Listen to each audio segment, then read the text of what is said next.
Got another video on the 2004 GMC Sierra 2500 HD. Going to be replacing the inner and outer tie rods. So since I'll be doing both sides, I'm going to go ahead and remove the skid plate. That way we can get our jack right underneath the frame here. So you got four 15mm bolts. Go ahead and remove those.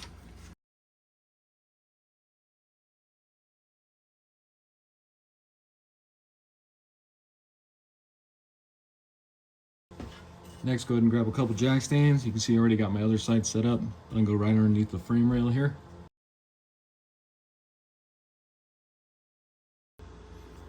Next, we'll go ahead and remove the center caps. We'll grab a 7/8 or a 22mm and just lightly take these off. They're just plastic. Then go ahead and remove your lug nuts. So I'll be replacing both sides, inner and outer tie rods, but I'm going to start on the driver's side here. I'll probably just record one side because it's going to be the same for each side. But you can see, of course, our inner tie rod and then our outer tie rod, and you can see our boots just leaking a bunch of grease, and then there's a bunch of play, back and forth play on both of these. So the first thing we need to do is let's go ahead and loosen up this jam nut here, and then we can go ahead and separate it from the steering knuckle. So grab a 22mm or a crescent or adjustable wrench, and let's go ahead and loosen this up.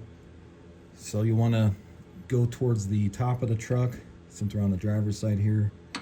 You just want to break this free from the tie rod end here, and it will turn on you like that, but then it'll stop. So get a better grip on it here. Like I said, just try to break that free. So just like that. Next, grab a 21mm. Go ahead and take off the tie rod end nut here.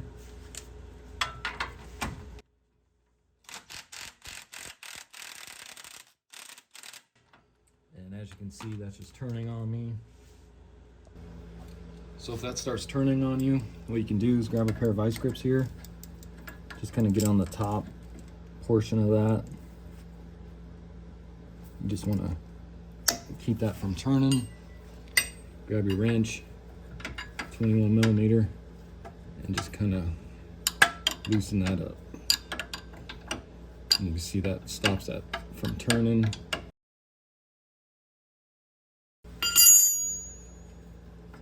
Take your vice grips off and then get that out off by hand. Next, we need to separate the tie rod from the steering knuckle there. So what I like to use is just a mini sledgehammer and just hit right here on the steering knuckle, and the vibration from that will knock that loose and free that from the steering knuckle there. So go ahead and do that.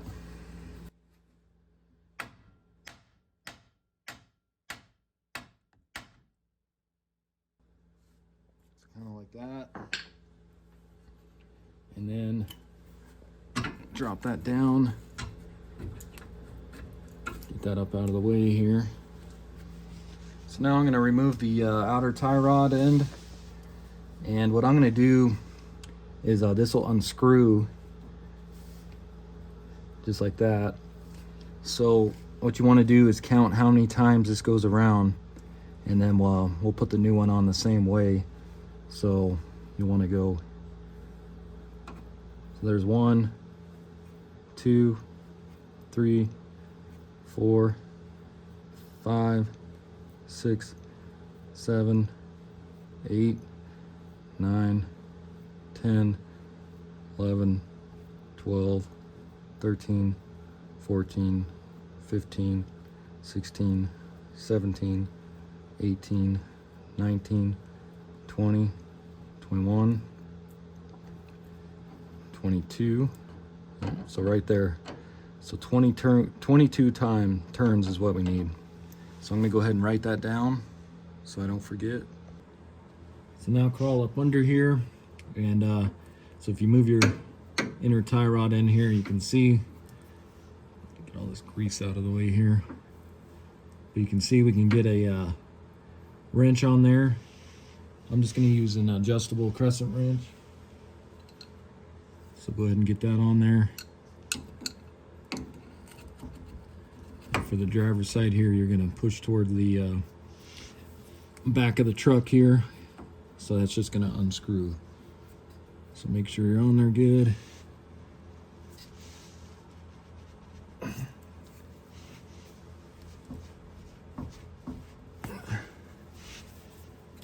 Go ahead and start loosening that.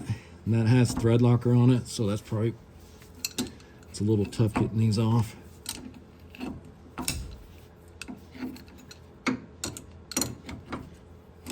Plus just all the grease in the way.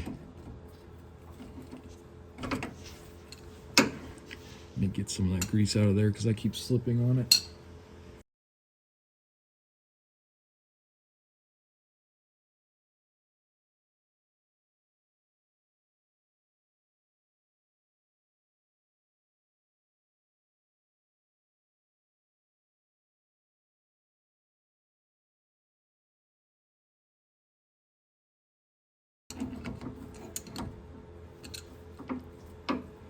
And then you can just twist it off once you get close. So what I'm going to do next is just clean up all along here. Just get rid of some of this grease and dirt buildup and everything. So let's take a look at our new and old parts here. So I went with the Moog. I got all 4 of these off Amazon. I'll put a link in the description. So the tie rod end is going to be ES3609. And it'll be the same part number for both sides. And then the inner tie rod is ES3488, and that's the same part number for each side as well. So if you take a look here, you can see our old tie rod end and then our new one. You can see it's the same exact length. And then it comes with a Newcastle nut, cotter key, and then grease zerk as well. And then our inner tie rod, you can see that's going to be exactly the same length as well. And that comes with a new jam nut, and that's it. So we'll have to reuse the grease fitting that's on the rest of the linkage there. And then that comes with this little note here. It says thread locking compounds already on the threads. So if you pull this off, you can see the blue Loctite's already on there. So grab your inner tie rod. And this is the grease zerk I was talking about we're going to reuse. So what it does is once you start pumping grease, it goes through this tube and then it enters inside this little hole here, which starts to fill this boot here. So go ahead and start screwing this on here.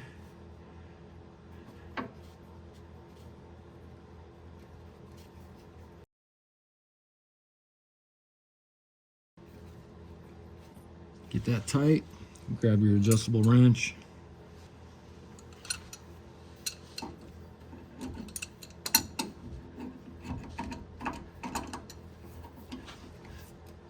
And then go ahead and tighten that up as much as you can.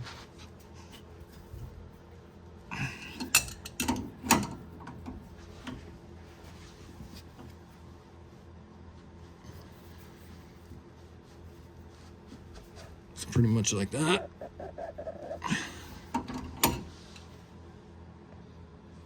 And so while you're under here, you might as well grab your grease gun. Let's go ahead and shoot some grease in here.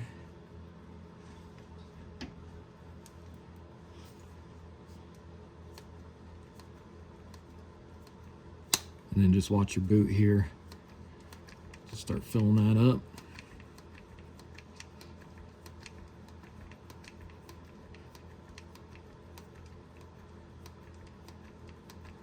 You can see that boot getting a little bigger. So I'm going to say probably about right there. And actually you can see it coming out right there.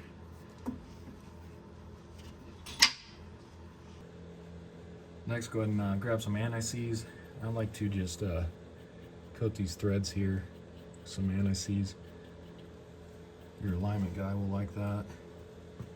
Take your new lock nut here and just go ahead and kind of thread this on here. And that helps get that anti-seize on there as well.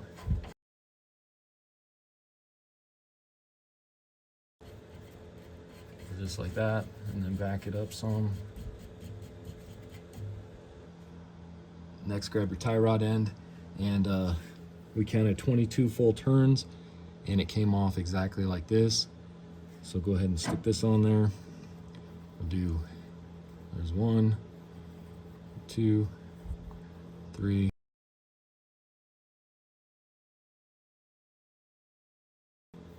21, and 22. And then you can take your jam nut here, just kind of get this up against the tie rod end. So it's kind of like that. Another way you guys could do it is you could have measured from the center here up to the inner tie rod there, but since these were exactly the same length as the old ones, this method works just as well. Next, go ahead and insert your tie rod end into your steering knuckle here. So bring that down, and you may have to bring this over. Get that shoved in there like that. Get your castle nut on here.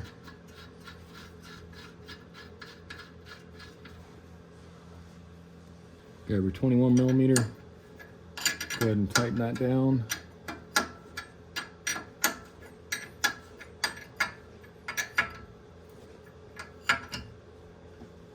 And go ahead and torque it. So go ahead and torque that to 48 foot-pounds.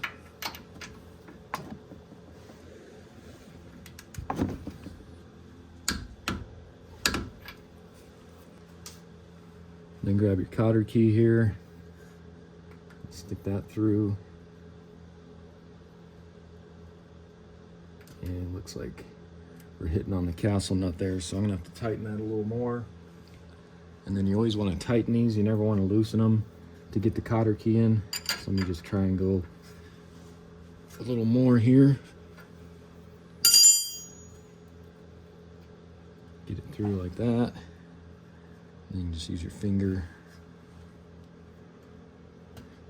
Bend that through, down kind of like that. Same with this one. Just kind of like that.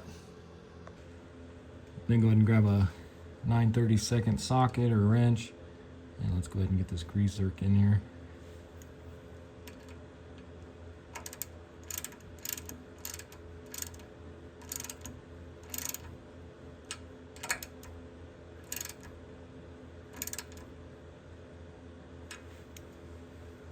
And then you go ahead and pump some grease into that.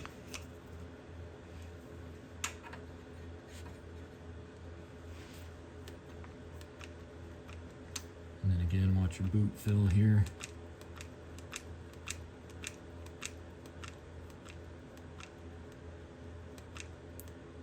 Probably about like that.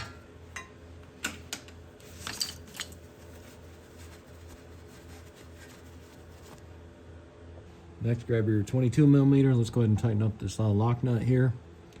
And also going to use an adjustable wrench right here, just to kind of get on this, to hold it, keep it from kind of spinning there. So go ahead and bring that down as tight as you can go.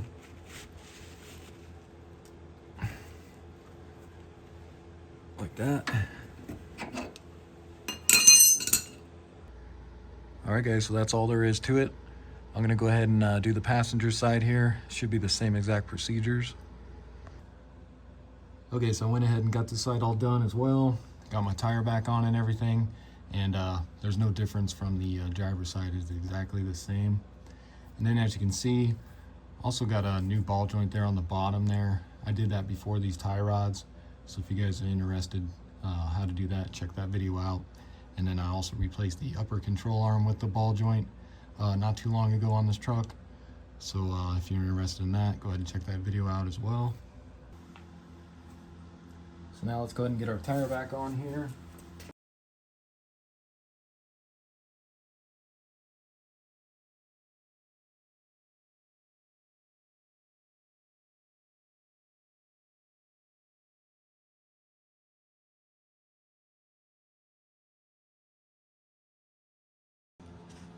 Then you go ahead and torque all your lug nuts to 140 foot-pounds.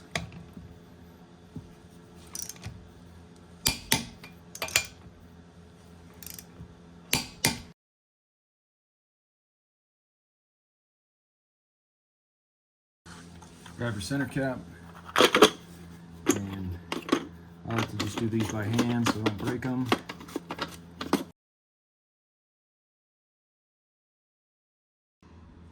And then lastly, go ahead and grab your skid plate. Let's get that back in place.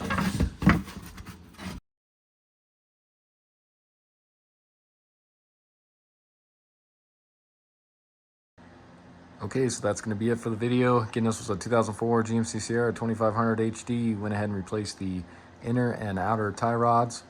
So hopefully this video helps you out. If it does, why don't you subscribe to the channel, check out all my other videos, and I'll see you next time. Thanks for watching.